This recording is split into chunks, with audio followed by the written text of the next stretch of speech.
So now let's start with our next topic or the last topic of turbo machinery or hydraulic turbines. Here we will deal with a steam turbine. Okay, means the fluid here is steam. Okay, now this is not thermodynamic cycle. We will deal here with velocity and force acting. Okay, if you are looking for a thermodynamic, means Rankine cycle, if you are looking for, then that's another video. Okay, you can watch that Rankine cycle. That's the thermodynamic concern of steam turbines. Okay, that how thermodynamically the process are associated in a steam turbine. Okay, so Rankine cycle is for that. Here we are concerned with velocity triangles and force impacted by the gas on the turbine.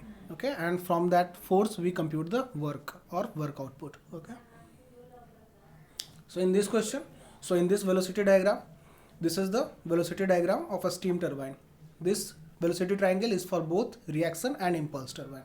Means both reaction and a steam turbine, both reaction a steam turbine and impulse turbine, impulse a steam turbine will have this velocity diagram. Okay, so V1 is the absolute velocity at inlet, V2 is the absolute velocity at outlet, VR2 is the relative velocity at outlet, VR1 is relative velocity at inlet, VF1 is flow velocity at inlet, and VF2 is flow velocity at outlet. Okay, now U is the blade velocity and VW is total, VW is whirl velocity. Now you know that absolute velocity has two terms, flow velocity and whirl velocity. So this V1 will have the VW1 portion up to here. Okay, so up to here we will have VW1 and VW2 will be this green portion to beta where it's showing inclination beta. So up to that portion we will have VW2, and direction you can get from the triangles law of vector addition. You can find the direction of VW2 and also the direction of VW1. Okay, because V1 is shown here, VF1 is shown here, means VW1 will be going from left to right. Okay, from left to right it will be VW1, and VW2 will be right to left. Okay, so this a small portion will be VW2 and this bigger portion will be VW1. Okay, okay, V1 is it's all concerned. Now alpha is the nozzle or fixed blade angle, beta is the angle with which discharging a steam makes with the tangent of the wheel, theta is the entrance angle at moving blade, phi is the exit angle of moving blade. Okay, now we can see here that V1 sin alpha is equal to VR1 sin theta. Okay, so V1 sin alpha, okay, means is equal to VF1 is equal to VR1 sin theta. So VR1 sin theta is also VF1. So these are equal. Similarly, V2 sin beta means this is VF2 is equal to VR2 sin phi, means this angle. Okay, so VR2 sin phi is also VF2. So those are equal. Now additionally, if in the question it's given that there are no losses, means there are no frictional losses and the vanes are smooth, then you will have VR1 is equal to VR2. Okay, now we have 50% reaction turbine, means Parson turbine. Yeah, Parson turbine is a 50% reaction turbine. So in that V1 is equal to VR2. It's written VR1, change it to VR2. Okay, I have written it wrong. So V1 is equal to VR2, change it to VR2, and V2 is equal to VR1, and alpha is equal to phi, beta is equal to theta, and VF1 is equal to VF2. Okay, so in a 50% symmetric reaction turbine we have V1 is equal to VR2, V2 is equal to VR1, alpha is equal to phi, beta is equal to theta, and VF1 is equal to VF2. Okay, now maximum blade efficiency. So maximum blade efficiency for an impulse turbine is equal to cos square alpha when we have symmetric blades, or 1 plus k cos square alpha by 2 when you are given frictional losses. So if the frictional losses is 15%, means 0.15, you will have the k value of 0.85.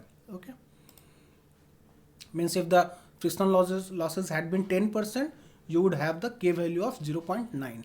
Okay, so this is for impulse turbine. Okay, so cos square alpha or 1 plus K into cos square alpha by 2. This is for impulse turbine.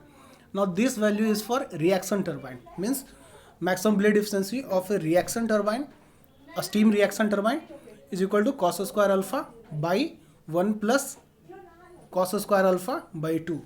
Okay, this formula is for reaction turbine. I have not written here. So this is formula is for reaction turbine and above formula is for impulse turbine.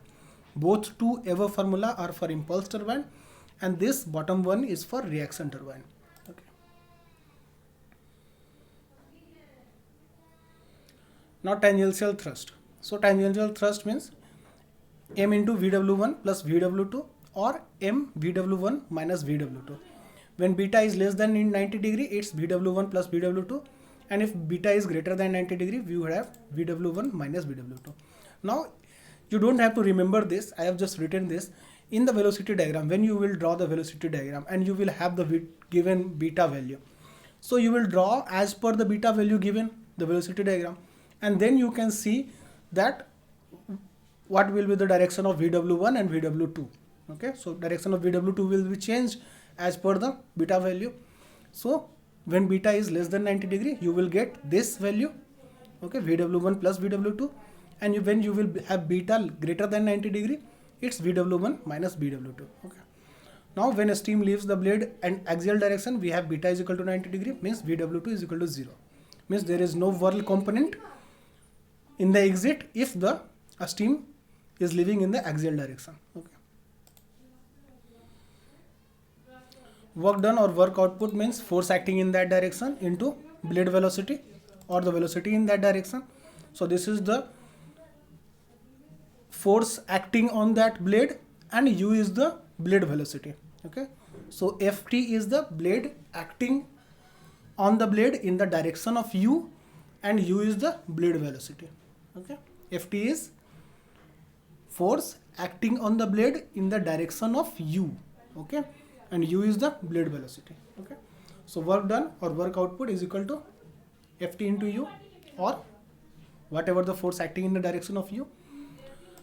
Now we have blade efficiency is equal to work output, means this work output Ft into U by mv1 square by 2. Okay, so impulse turbine we will have input as kinetic energy, so mv1 square by 2, and this is work output. So efficiency is nothing but output by input. So output you are having work and input you are giving energy, so output by input. Okay, similarly nozzle efficiency is equal to mv1 square by m h1 minus h2. H1 and h2 are enthalpy. Okay, so nozzle efficiency is equal to power output given, means output and by input. So this much input had been given to the nozzle and this much output we are getting out. Okay, so nozzle efficiency is equal to m h1 minus h2. H1 minus h2 is enthalpy drop, and when you have 100% efficiency of the nozzle, you will have V1 is equal to under root 2 delta H. Okay, delta H is enthalpy drop. Okay, so when you will have 100% efficiency of the nozzle, then you will have V1 is equal to under root 2 delta H. Okay,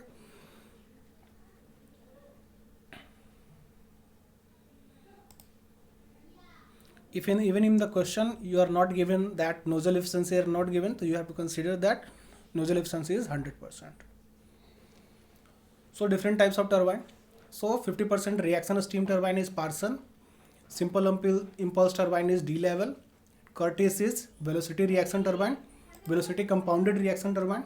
So velocity compounded means pressure energy is converted into velocity, and also Rative is also a reaction turbine in which pressure compounding is done, means velocity is converted into pressure. Okay.